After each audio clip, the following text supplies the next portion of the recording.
Assalamualaikum warahmatullahi wabarakatuh. Perkenalkan, saya Tasya Afifa, Pendidikan Bahasa Inggris Uinsus Karyau. Pada video kali ini, saya akan melakukan konsultasi agama tentang relasi agama dan kesehatan bersama Ustadz Al-Harmain STHI SPDI.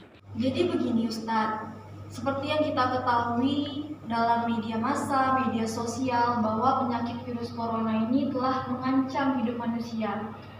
Tak terkecuali Indonesia, seluruh dunia hampir sama seperti itu. Jadi menurut pandangan Islam, bagaimana metode pencegahan penyakit atau tips menjaga kesehatan? Mohon penjelasannya Ustadz. Terima kasih. Assalamualaikum warahmatullahi wabarakatuh. Waalaikumsalam warahmatullahi wabarakatuh. Alhamdulillahirabbil alamin. Wassalatu wassalamu ala asyrafil anbiya'i wal mursalin wa ala alihi wa ashabihi ajma'in, amma ba'du. Langsung saja saya jawab pertanyaannya, tidak memperpanjang mukadimah. Apakah ada metode atau cara untuk mencegah penyakit menular seperti virus corona, dan bagaimana tips menjaga kesehatan dalam perspektif pandangan agama Islam? Baiklah, akan saya jelaskan beberapa poin. Yang pertama, saya ingin menyampaikan bahwa Islam itu adalah agama yang sempurna, sungguh-sungguh sangat paripurna dan sempurna melalui ajaran yang disampaikan atau syariat yang dijelaskan dalam ajaran Islam, bahwa Rasulullah SAW itu sebagai suri tauladan, contoh yang harus diikuti oleh umat Islam. Segala sesuatu perkataan, perbuatan, dan pengakuan Rasulullah SAW adalah merupakan satu hadis yang menjadi sumber hukum dalam agama Islam, dan apabila umat Islam mengikuti hal tersebut menjadi satu amal ibadah dan bernilai pahala. Dalam konteks untuk menjaga kesehatan dan bagaimana tata cara menjaga kesehatan atau menghindari diri dari penyakit yang menular seperti virus corona, Rasulullah SAW pernah menjelaskan kepada sahabat untuk senantiasa menjaga kesehatan, karena sesungguhnya kesehatan itu sangat berharga. Rasulullah bersabda, "Aku sangat bersyukur dengan kesehatan yang Allah berikan kepadaku." Suatu ketika sahabat Nabi Ibnu Abbas radhiyallahu anhu pernah bertanya kepada Rasulullah SAW, yang menyampaikan dengan kata-kata, "Aku pernah berjumpa dengan Rasulullah SAW. Kemudian aku bertanya kepadanya, 'Wahai Rasulullah, ajarkan aku satu doa yang bisa kuamalkan dan bermanfaat bagiku dan keluargaku.' Kemudian Rasulullah SAW menjawab pertanyaan Ibnu Abbas dengan kata-kata, 'Mohonkan kepada Allah untuk meminta ampun terhadap dirimu dan keluargamu, serta mohonkan kepada Allah untuk mendapati dirimu senantiasa dalam keadaan sehat.'" Hadis ini diriwayatkan oleh Imam Tirmidzi. Dari konteks hadis tersebut dapat kita ambil pelajaran bahwa Rasulullah SAW mengajarkan kepada seluruh sahabat-sahabatnya untuk senantiasa menjaga kesehatan, diawali dengan memohon ampun kepada Allah dan memohonkan kesehatan kepada Allah, serta mengikuti tata cara kesehatan atau pola hidup sehat yang dilakukan oleh Rasulullah SAW. Dalam ilmu kesehatan, yang pertama, menjaga pola makan itu merupakan satu hal yang sangat penting untuk menjaga diri kita senantiasa tetap sehat. Hal ini sungguh sangat mulia. Rasulullah SAW mengajarkan kepada kita 1400 tahun yang lalu bahwa Rasulullah SAW senantiasa menjaga dirinya dari kesehatan. Ia senantiasa menjaga wudhunya, menjaga kebersihannya dengan selalu mandi untuk membersihkan tubuhnya, dan bersih segala tempat di mana ia hinggap dan dia duduki. Rasulullah SAW menganjurkan kepada sahabat, jangan sampai engkau memutuskan wudhumu dalam keseharianmu. Apabila wudhumu terputus, maka segeralah kembali perbaharui wudhumu. Selain itu merupakan amal ibadah atau ajaran yang disampaikan Rasulullah sebagai ibadah, itu merupakan satu kesehatan atau tata cara kesehatan yang Rasulullah sampaikan kepada umat terdahulu, bahkan umat saat ini. Beberapa pakar ilmu kesehatan banyak menjelaskan betapa pentingnya wudhu yang diajarkan dalam agama Islam. Karena sesungguhnya anggota wudhu yang kita ketahui saat ini ada rukunnya, dan tidak seluruh tubuh kita yang dibasahi. Akan tetapi di saat kita memang harus memperbaharui wudhu itu, tubuh-tubuh yang senantiasa dihinggapi oleh debu, kotoran atau bakteri-bakteri seperti wajah, kedua telapak tangan, kemudian rambut, kepala, dan kaki. Ini adalah anggota tubuh kita yang tidak bisa terlepas dari dihinggapi oleh bakteri. Dan ini Rasulullah ajarkan, ingatkan kepada sahabat untuk senantiasa memperbaharui wudhunya, walaupun tidak dalam keadaan sedang saat melaksanakan ibadah. Kemudian pola makan yang diajarkan oleh Rasulullah SAW, beliau menjaga makanannya dari sesuatu yang tidak membahayakan dan mencari makanan yang sifatnya tidak harus dimakan dengan banyak tapi bisa bertahan, seperti mengkonsumsi hubbatus sauda, kemudian mengamalkan memperbanyak minum air putih, dan mengamalkan manfaat madu. Dan ini Rasulullah ajarkan sebagai sebuah amalan dan tips untuk menjaga kesehatan. Kemudian untuk menghindari penyakit menular seperti yang saat ini kita sedang alami,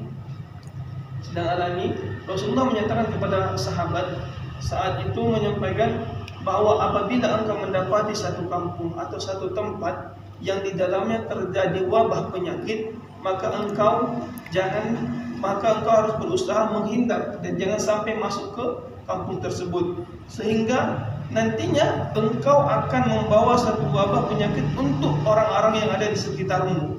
Rasulullah SAW dalam hal ini sebetulnya mengajarkan kepada kita tentang social distancing, untuk menjaga jarak, jangan sampai kita bergabung kepada orang-orang yang di kampung atau terinfeksi virus. Artinya agar lebih mudah bagaimana cara menyembuhkan saudara kita atau orang-orang yang ada jauh di jarak dengan kita. Artinya hal ini jauh hari sudah Rasulullah ajarkan, saat ini sudah sedang berlaku.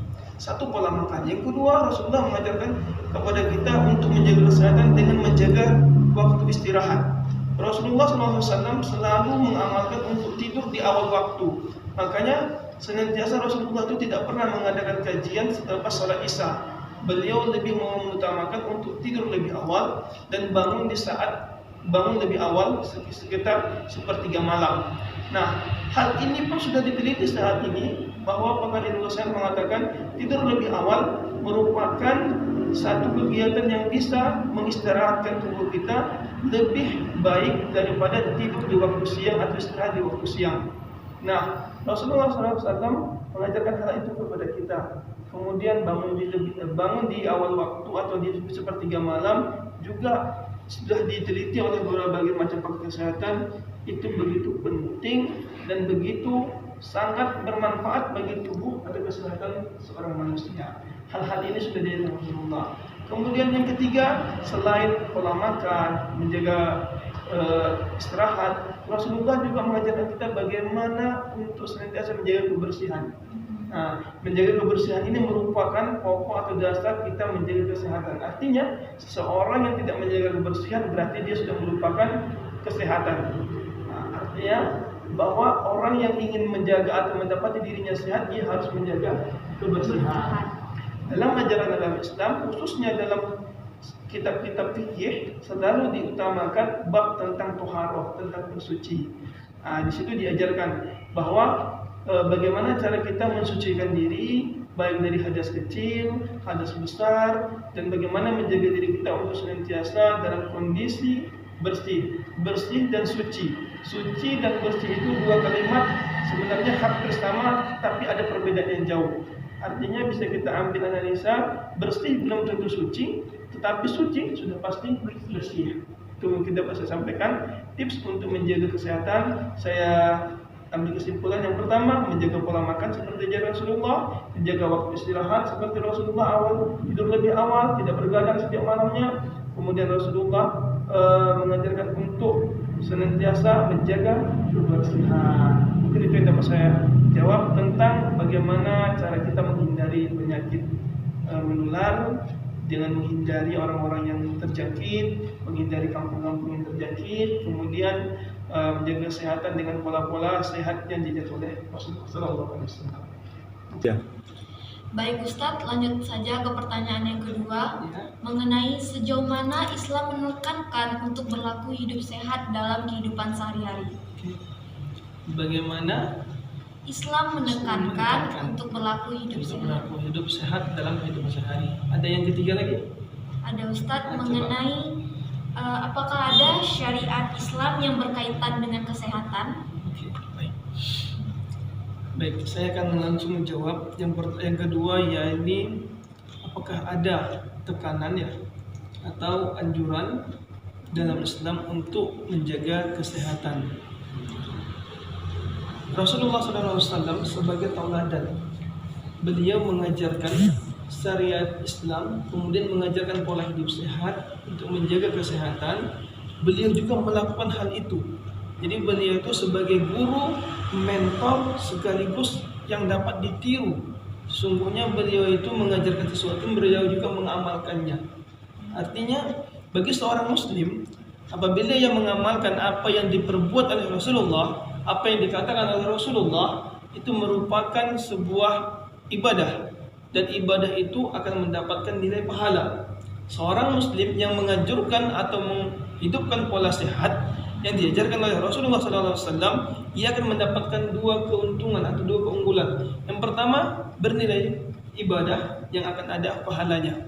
Yang kedua, seorang muslim tersebut akan mendapatkan manfaat kesehatan. Karena Rasulullah SAW mencontohkan dalam diri beliau itu tidak pernah merasakan sakit yang sangat parah, sakit yang kepayahan.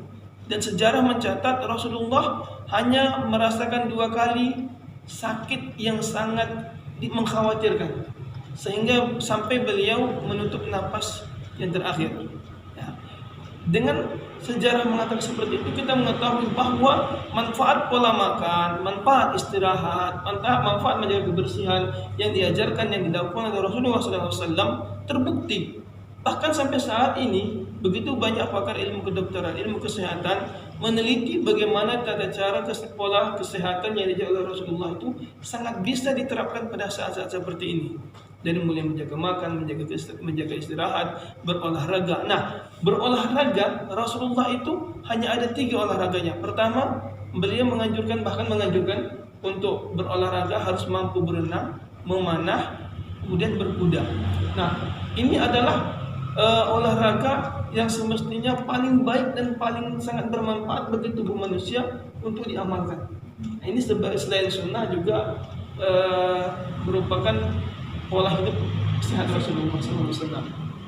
Nah, olahraga dan juga saat ini banyak pakar-pakar kesehatan atau pakar-pakar ilmu Al-Quran, ilmu hadis mudah membuat sebuah kajian atau penelitian dari ibadah sholat, ibadah puasa merupakan sebuah ibadah yang bernilai manfaat kesehatan. Nah, ini untuk pertanyaan yang ketiga berarti ya, apakah ada syariat gitu ya. Inilah dia, seperti ibadah sholat, seperti ibadah puasa. Nah, untuk ibadah sholat khususnya, begitu banyak pakar-pakar muslim modern sudah meneliti, mereka itu bergelar doktor, bergelar profesor di ilmu bidang kesehatan untuk mengkaji manfaat sholat. Kenapa harus mengangkat tangan dengan takbir dengan mengangkat tangan? Kenapa harus rukuk dengan sejajar? Kenapa harus sujud? Nah, ini ada semua manfaatnya, mereka bisa jelaskan sesuai dengan gelar atau keilmuan mereka di bidang ilmu kesehatan. Nah, saya mungkin tidak bisa menjelaskan banyak hal tentang manfaat kesehatan yang kita dapat dalam melaksanakan ibadah sholat. Tapi yang pasti ibadah sholat ini Rasulullah menekankan dalam ajaran Islam khususnya wajib bagi setiap orang muslim melaksanakan sholat. Kewajibannya itu dengan ketentuan kerjakanlah sholat dengan semampumu, bukan bagi yang mampu. Dengan semampumu artinya kalau tak mampu berdiri engkau boleh duduk, enggak mampu duduk engkau boleh berbaring dan sampai seterusnya. Kalau memang sudah tak mampu lagi dengan isyarat sholat, engkau akan disolatkan. Seperti itu mungkin kan. Jadi begitu penting sholat karena sesungguhnya tidak hanya sebagai amal ibadah, merupakan satu cara kita untuk menjaga kesehatan. Nah, itu untuk yang ketiga. Seperti ibadah puasa, Rasulullah menekankan sumu tasihu. puasalah kamu, sungguhnya puasa itu sehat. Bahkan sampai sekarang ini dunia kedokteran apabila ingin melaksanakan satu operasi bedah operasi, pasien tersebut harus melaksanakan puasa terlebih dahulu. Artinya memang begitu penting dan begitu sangat bermanfaat dalam kehidupan kita, khususnya untuk jaga kesehatan, untuk berpuasa. Nah, mungkin itu yang dapat saya sampaikan. Dalam pertanyaan yang kedua tentang penekanannya, ya ini Rasulullah sudah mengajarkan, tentunya harus diikuti oleh umatnya. Itu sangat-sangat menganjurkan. Kalau dalam ilmu ushul fikih, sesuatu yang dianjurkan oleh Rasulullah itu sudah bisa dikategorikan seperti wajib. Artinya kalau diikuti kita mendapatkan nilai pahala. Namun tidak ada keterangan dalam syariat Islam itu wajib yang dimaksudkan itu berdosa meninggalkannya. Wajib yang dimaksudkan usul fikih tersebut adalah kita harus mengikuti apa yang diperbuat, dikatakan atau dianjurkan oleh Rasulullah SAW. Kemudian yang ketiga yakni tentang contoh syariat dalam Islam yang berkaitan dengan kesehatan itu ibadah puasa dan ibadah sholat. Banyak hal lagi mungkin sebetulnya dalam ibadah syariat Islam. Secara singkat itu mungkin dua yang senantiasa dapat kita rasakan dan kita lihat, seperti sholat dan puasa itu sangat bermanfaat. Saya pikir itu saja. Mudah-mudahan ada manfaatnya, mudah-mudahan dapat dipahami, mudah-mudahan bisa kita amalkan sebagai umat Islam tentunya kita oleh Rasulullah SAW.